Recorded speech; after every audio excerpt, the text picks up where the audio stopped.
이런 모든 일이 일어난 뒤 곧 요시야가 성전 정돈을 마치고 난 뒤에 이집트의 느고 왕이 유프라데스 강가에 있는 갈그미스를 치려고 올라왔으므로 요시야가 그것을 막으러 나갔다. 느고가 요시야에게 전령을 보내어 말하였다. 유대의 왕은 들으시오.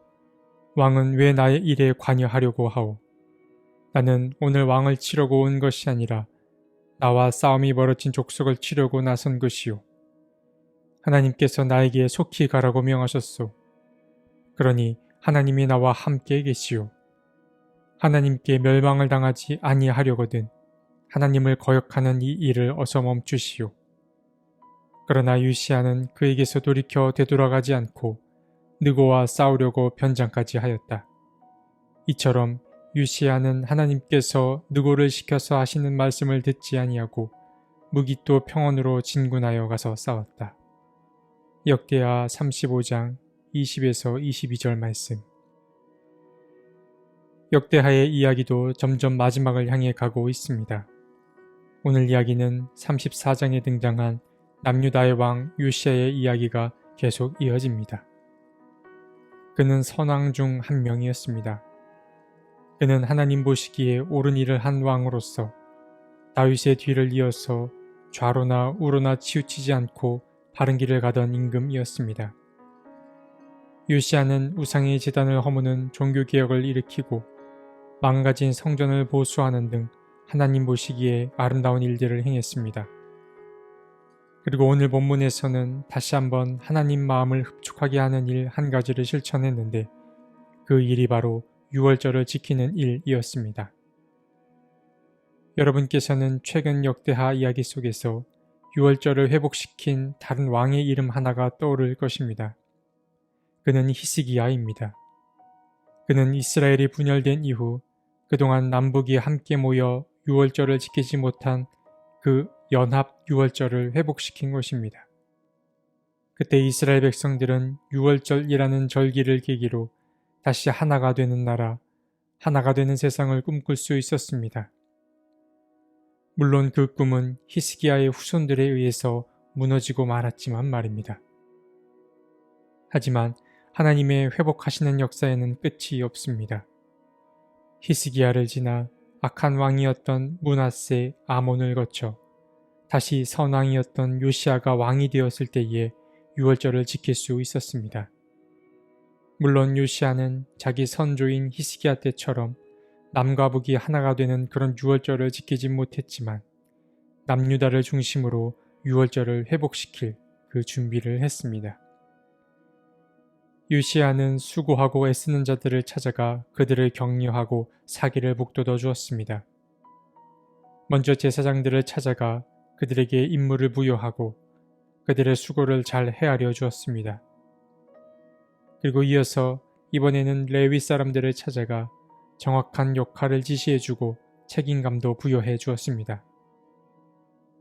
그렇게 만날 사람을 다 만난 요시야는 이제 직접 유월절 준비에 나서는데 그는 자신의 소유 가운데 일부를 과감히 내놓았습니다. 그는 자신의 집 짐승 가운데 엄청나게 많은 양을 제사에 쓰도록 내주었습니다. 그런데 이런 일에 동참한 게 왕뿐이 아니었습니다. 신하들과 성전 책임자들, 레위 지도자들 가릴 것 없이 모두 자기 재물을 꺼내어 놓기 시작했습니다. 남유다 사람들 가운데 부유한 자들은 자신의 소유를 기꺼이 내놓음으로 유월절 준비에 동참했던 것입니다. 이제 모든 준비가 끝났습니다. 이제 본격적인 유월절 예식이 시작됩니다. 역할을 맡은 자들은 저마다 자신이 맡은 역할을 성실히 이행했습니다. 먼저 양과 염소를 잡은 뒤 레위 사람들은 짐승의 가죽을 벗겼습니다. 그리고 이어서 제사장들은 손으로 피를 받아 제단에 뿌렸습니다. 그런 다음 다시 레위 사람들은 유월절 어린 양을 규례에 따라 불에 굽고 나머지 제물은 솥과 가마와 냄비에 삶아서 모든 백성에게 나누어 주었습니다. 그리고 백성들 서로 간의 배려가 얼마나 대단했냐면 유월절 행사에 참여하고 싶어도 참여하지 못하는 근무자들, 직책자들을 위한 목도 따로 구별해 두었다는 사실입니다. 이와 같이 요시야를 중심으로 유월절 행사가 순조롭게 준비되어 갔습니다. 그래서 오늘 본문 18절에서 말하기를 이스라엘 역대 왕들 가운데 이처럼 성대하고 거대하게 유월절을 지킨 왕은 없었다고 성경은 기록하고 있습니다. 그러나 다른 선왕들도 그러하듯 요시야도 하나님 앞에 실수를 범하게 됩니다. 어느 날 이집트의 느고 왕이 갈그미스라는 나라를 치러 남유다 곁을 지나고 있었습니다.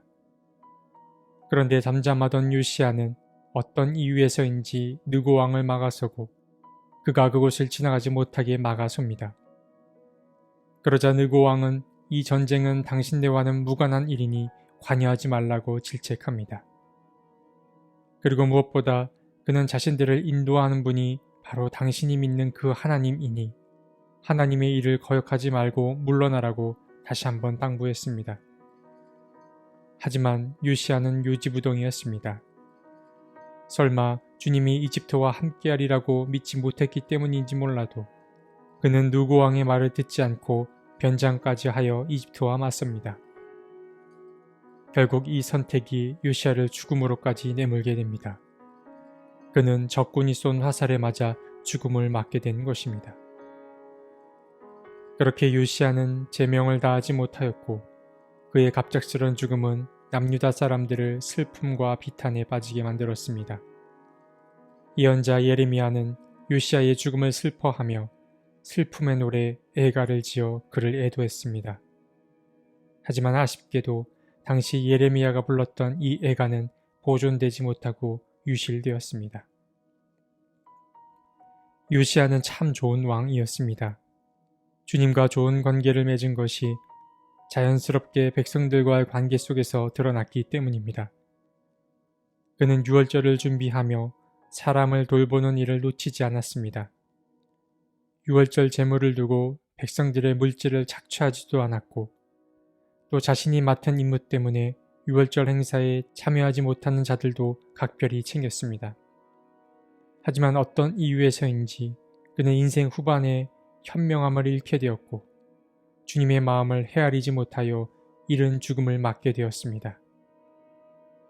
세상의 어떤 이도 완벽하고 완전하지 못합니다. 이 사실이 우리를 겸손하게 합니다. 주님을 믿고 주님을 따른다는 것은 당당함을 잃지 않는 가운데 겸손 또한 잃지 않는 것을 뜻합니다. 오늘 하루 나의 오름을 내려놓고 우릴 통해 주님이 일하실 수 있게 나 자신을 내어드릴 수 있으면 좋겠습니다. 하나님, 우리를 통해 일하여 주십시오. 우리는 부족합니다. 우리를 도와주시고 주님 팔에 붙들린 자로 살아가게 도와주옵소서. 아멘.